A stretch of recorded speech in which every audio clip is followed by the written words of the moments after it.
Last వీడియోలో నేను chicken pakoda చేశాను కదా, వాటిల్లో కొన్ని పీసెస్ మిగిలి ఉంటే మళ్ళీ నైట్ ఎందుకు అలా ఉట్టి పీసెస్ ఏం తింటామని వాటితో నేనైతే చికెన్ ఫ్రైడ్ రైస్ అనేది చేశాను. చాలా అంటే చాలా ఎమ్మీగా వచ్చింది. నా దగ్గర ఉన్న కొన్ని వాటితో అయితే నేనైతే చేశాను.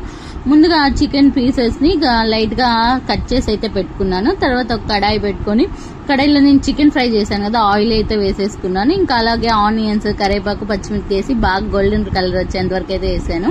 ఆ తర్వాత అల్లం వెల్లుల్లి పేస్ట్ వేసాను. ముందుగా మన ఛానల్ ఎవరైనా చూడకపోతే ఫస్ట్ టైం కానీ చూస్తున్నది సబ్స్క్రైబ్ చేసుకోవడం మాత్రం మర్చిపోమాక. నేను లైక్ చేయండి, షేర్ చేయండి, కామెంట్ చేసేయండి.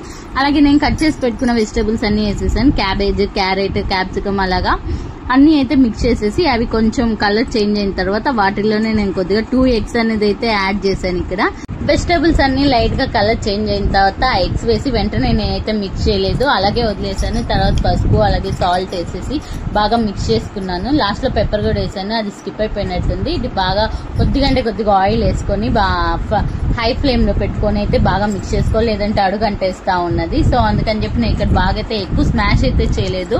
ఎగ్ పీసెస్ కొంచెం పెద్దగా ఉంటేనే చూడడానికి కానీ తినడానికి కానీ బాగుంటుంది. అలాగే ఇంకా నేను రైస్ అయితే వేసేసాను. అలాగే టేస్ట్ కి తగ్గ సాల్ట్, గరం మసాలా, మిరియాల పొడి అన్ని అయితే వేసేసాను.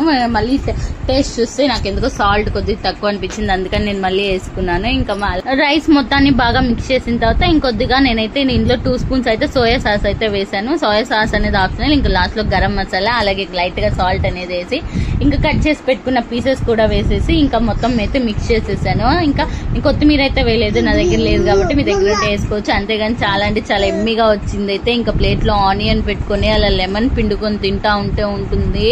వావ్, నాకైతే ఇప్పటికి కూడా నోట్లో అయితే వాటర్ వచ్చేస్తా ఉన్నాయి. ఎంత అంటే చాలా టేస్టీగా ఉంది. ఒకసారి అయితే ట్రై చేసేయండి. అలాగే ముందుగా మన ఛానల్ ఫస్ట్ టైం కానీ చూస్తున్నారు సబ్స్క్రైబ్ చేసుకోవడం మాత్రం మర్చిపోగా. నేను లైక్ చేయండి, షేర్ చేయండి, అలాగే కామెంట్ కూడా చేసేయండి.